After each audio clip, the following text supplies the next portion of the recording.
Hello viewers, welcome back to Hollywood Tamil. So இந்த வீடியோவில் பார்த்தீங்கன்னா காட்ஸிலா இது வரைக்கும் மான்ஸ்டர்வர்ஸில் எத்தனை வாட்டி ட்ரான்ஸ்ஃபார்மேஷன் ஆகிருக்குன்றத பற்றி சொல்ல போகிறேன். காட்ஸிலா ஒவ்வொரு வாட்டியும் ட்ரான்ஸ்ஃபார்மேஷன் ஆகிறதுக்கு எவல்யூஷன் ஆகிருக்குது. நம்ம காட்ஸிலா பார்ட் 1 படத்தில் பார்த்த அந்த காட்ஸிலாக்கும் இப்போ லேட்டஸ்ட்டாக ரிலீஸ் ஆன காட்ஸிலா எக்ஸ் காங் படத்தில் வந்த அந்த காட்ஸிலாக்குமே நிறைய டிஃப்ரென்ஸ் இருக்குது. இதுக்கு அந்த ட்ரான்ஸ்ஃபார்மேஷன் தான் காரணம். ஸோ இந்த வீடியோவில் மொத்தமாக எத்தனை ட்ரான்ஸ்ஃபார்மேஷன்லாம் இருக்குன்றத பற்றி டீட்டெயிலாக எக்ஸ்பிளைன் பண்ணுறேன். இப்போ வாங்க வீடியோக்குள்ளே போகலாம்.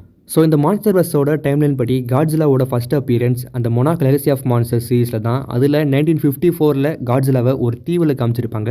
ஸோ அப்போதைக்கு காட்ஸிலாவை அழிக்கிறதுக்காக ஒரு நியூக்ளியர் பாமை வெடிக்க வச்சிருப்பாங்க. அப்போதைக்கு அந்த இடத்துல காமிச்ச காட்ஸிலா வந்து 2014 வந்த அந்த காட்ஸிலா படம் இருக்குல்ல, அதில் இருக்கிற காட்ஸிலா விட கொஞ்சம் சைஸில் சின்னதாக தான் இருக்கும். அது மட்டும் இல்லாமல் அதோட முதுகில் இருக்கிற அந்த நியூக்ளியர் எனர்ஜியை அப்சர்வ் பண்ணுற அந்த டார்சல் பிளேட்ஸ் இருக்கும்ல, அதுவுமே கொஞ்சம் சைஸில் சின்னதாக இருக்கும். ஸோ அப்போதைக்கு அந்த காட்ஸிலா ஒரு 300 அடி இருக்குன்னு சொல்லப்படுது.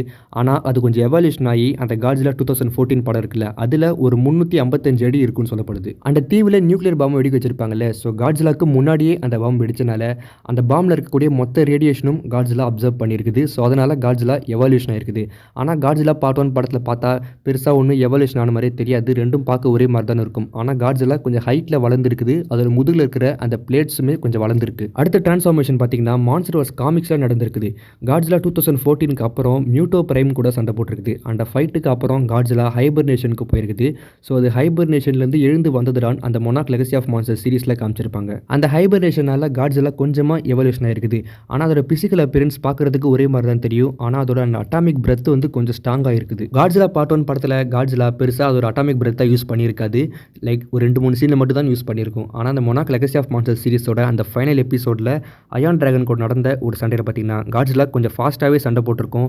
அதோட அந்த அட்டாமிக் பிரெத்தையும் கொஞ்சம் நல்லாவே யூஸ் பண்ணியிருக்கும். ஸோ இதுக்கு அந்த ஹைபர்னேஷனால் வந்த அந்த எவல்யூஷன் தான் காரணம். ஸோ இந்த டிரான்ஸ்ஃபார்மேஷன் பார்த்தீங்கன்னா Godzilla king of the monsters படத்தில் அந்த நியூக்ளியர் காட்ஸிலாவாக மாறதுக்கு முன்னாடி வரைக்குமே இந்த ஒரு டிரான்ஸ்ஃபார்மேஷன் தான் இருக்கும். அடுத்த டிரான்ஸ்ஃபார்மேஷன் பார்த்தீங்கன்னா அந்த நியூக்ளியர் காட்ஸிலா இது வந்து ஒரு டெம்பரரியான டிரான்ஸ்ஃபார்மேஷன் தான். Godzilla king of the monsters படத்தில் அந்த கடலுக்கு அடியில் காட்ஸிலா உயிருக்கு போராடிட்டு இருக்கும். அப்போதைக்கு அந்த நியூக்ளியர் பாமை காட்ஸிலாக்கு முன்னாடி வச்சே வெடிக்க வச்சிருப்பாங்க. ஸோ அதுலேருந்து ரிலீஸ் ஆன மொத்த ரேடியேஷனுமே காட்ஸிலா அப்சர்வ் பண்ணியிருக்கும். இதனால் காட்ஸிலா ஓவர்லோட் ஆயிருக்கும். ஸோ அதனால் எப்போ வேணாலும் காட்ஸிலா உருகி சாகலாம். பட் பார்த்தீங்கன்னா இதில் வேறு மாதிரி ஒரு சேஞ்சை வந்து ஏற்படுத்தியிருக்கிறாங்க. டோஹோவோட காட்ஸிலா படங்களில் காட்ஸிலா ஓவர் ரேடியேஷனால் உருகி செத்து இருக்குது. ஆனால் மான்ஸ்டர்வர்ஸில் பார்த்தீங்கன்னா மோத்ரா அதோட எனர்ஜியால் காட்ஸிலா வந்து ஒரு ஸ்பெஷலான எபிலிட்டிக்கு ட்ரெயின் பண்ணியிருக்கு. மோத்ரா சாகிறப்ப அதோட எனர்ஜி காட்ஸிலாவோட உடம்புக்கு டிரான்ஸ்ஃபார்மேஷன் ஆயிருக்கும். ஸோ அதனால் பார்த்தீங்கன்னா காட்ஸிலாவோட செல்ஸ்லாம் எப்படி ஓவர் ரேடியேஷனை சமாளிக்கிறது அப்படின்றத வந்து கற்றுக்குச்சு. ஸோ அதனால் எவ்வளோ தான் ஓவர் ரேடியேஷன் வந்தாலும் காட்ஸிலா அதை ஈஸியாக சமாளிச்சிட முடியும். அண்ட் ஓவர் ரேடியேஷனையே ஒரு பவராகவே மாற்றிக்க முடியும். ஸோ இப்படி தான் பார்த்தீங்கன்னா அந்த பாம்லேருந்து அப்சர்வ் பண்ண மொத்த ரேடியேஷனுமே காட்ஸிலா யூஸ் பண்ணியிருக்குது. பட் அந்த மொனார்க் லெகசி ஆஃப் மான்ஸ்டர் சீரிஸில் 1954 ஒரு பாம்பு வெடிக்க வச்சிருப்பாங்களே, அப்போ மட்டும் ஏன் ஓவர் ரேடியேஷனை யூஸ் பண்ணலன்னு கேட்டிங்கன்னா அதுக்கு ஒரு தியரி இருக்குது. அது என்னன்னா அந்த பாம்பை அப்போதைக்கு ஓப்பன் பிளேஸில் வெடிக்க வச்சிருப்பாங்க. ஸோ அதுலேருந்து ரிலீஸ் ஆன ரேடியேஷன் வந்து மொத்தமாக ஒன்றும் காட்ஸிலா உடம்புக்கு போயிருக்க வாய்ப்பு இல்லை. ஜஸ்ட் அந்த காற்றுல கொஞ்சம் ரேடியேஷன் வந்து கலந்து இருக்கிறதுக்கு வாய்ப்பு இருக்குது. ஆனால் இப்போதைக்கு அந்த கிங் ஆஃப் த மான்ஸ்டர்ஸ் படத்தில் வெடிக்க வச்ச அந்த பாம்பு வந்து ஒரு க்ளோஸ்டான பிளேஸில் வெடிக்க வச்சிருக்காங்க. ஸோ அதனால் அதுலேருந்து ரிலீஸ் ஆகிற மேக்ஸிமமான ரேடியேஷன் காட்ஸிலா அப்சர்வ் பண்ணியிருக்கலாம். காட்ஸிலாக்கும் கிடோராக்கும் நடந்த அந்த சண்டையில் காட்ஸிலா ஜெயிச்சதுக்கப்புறம் அந்த ஓவர் ரேடியேஷனை காட்ஸிலா அப்படியே ரிலீஸ் பண்ணுற மாதிரியும் காமிச்சிருக்காங்க. ஸோ அடுத்த டிரான்ஸ்ஃபார்மேஷன் காட்ஸிலா vs காங் படத்தில். அந்த படத்தில் பார்த்தீங்கன்னா காட்ஸிலா நல்லாவே எவல்யூஷன் ஆயிருக்கும். இதுக்கு அந்த போன படத்தில் கிடைச்ச அந்த ஓவர் ரேடியேஷனை சமாளிக்கிற அந்த ஒரு எபிலிட்டி தான் காரணம். ஸோ இந்த படத்தில் எப்போவுமே காட்ஸிலா அதிக அளவு ரேடியேஷனை எப்போவுமே வச்சுக்கிட்டு தான் இருக்கும். இந்த படத்தில் காட்ஸிலா அந்த பவரில் மட்டும் எவல்யூஷன் ஆகலை, அதுவுமே கொஞ்சம் வளர்ந்துருக்குது. அதாவது அது 355 அடியிலிருந்து ஒரு 393 அடி வரைக்கும் வளர்ந்துருக்குதுன்னு சொல்லப்படுது. போன படத்தில் காட்ஸிலா ஃபைட் பண்ணுறதை விட அந்த படத்தில் காட்ஸிலா கொஞ்சம் சுறுசுறுப்பாக ஃபைட் பண்ணுற மாதிரி காமிச்சிருக்காங்க.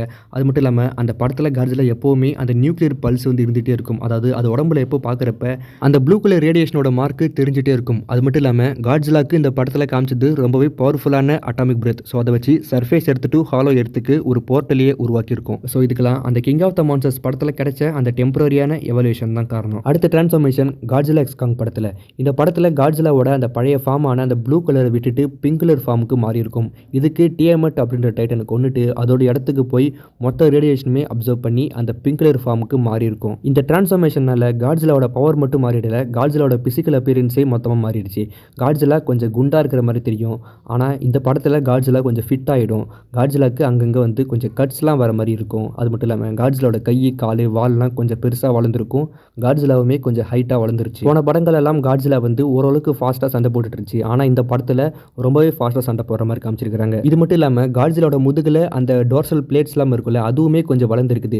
போன படங்களில் பார்த்தீங்கன்னா காட்ஜிலாக்கு அது ஒரு லைட்டை ரிஃப்ளெக்ட் பண்ணுற ஒரு பிளேட்டு மாதிரி தெரியும். ஆனால் இந்த படத்தில் அது ஒரு கிறிஸ்டல் மாதிரி மாற்றிருக்கிறாங்க. அந்த படத்தில் காட்ஜிலா ஓவர் ரேடியேஷனாக இருக்கும். இருந்தாலும் அந்த ஓவர் ரேடியேஷனே பவராக மாற்றி அந்த ஃபைட்டில் யூஸ் பண்ணியிருக்கும். ஃபைட் முடிஞ்ச உடனே அந்த ஓவர் ரேடியேஷனை வானத்தை பார்த்து ரிலீஸ் பண்ணியிருக்கும். So Godzilla king of the monsters படத்தை கிடைச்ச அந்த ஒரு எபிலிட்டினால தான் காட்ஜிலாவால் இந்த அளவுக்கு பவர்ஃபுல்லான ஒரு டிரான்ஸ்ஃபார்மேஷன்லாம் எடுக்க முடியுது. காட்ஜிலாவோட அந்த ப்ளூ கலர் அட்டாமிக் பிரெத்தும் அந்த பிங்க் கலர் அட்டாமிக் பிரெத்தும் பார்க்கறதுக்கு சேமாக இருக்கிற மாதிரி தான் தெரியுது. அதாவது ரெண்டுத்துக்கும் ஒரே மாதிரியான பவர் தான் இருக்குது. வேணும்னா அந்த பிங்க் கலர் வந்து ப்ளூ கலரை விட கொஞ்சம் பவர் அதிகமாக இருக்கலாம். ஆனால் படத்தில் வந்து சரியாக காட்டலை.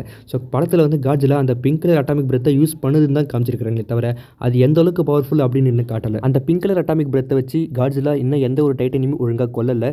ஜஸ்ட் பில்டப் தான் கொடுத்து வச்சுக்கிறாங்க. அந்த பவரை யூஸ் பண்ணுறப்ப உடம்பு ஃபுல்லாக க்ளோ ஆகிட்டு இருக்கும், அவ்வளோதான். எக்ஸாக்டாக அதுக்கு என்ன பவர் அப்படின்றத மான்ஸ்டர்ஸில் காமிக்கப்படலை.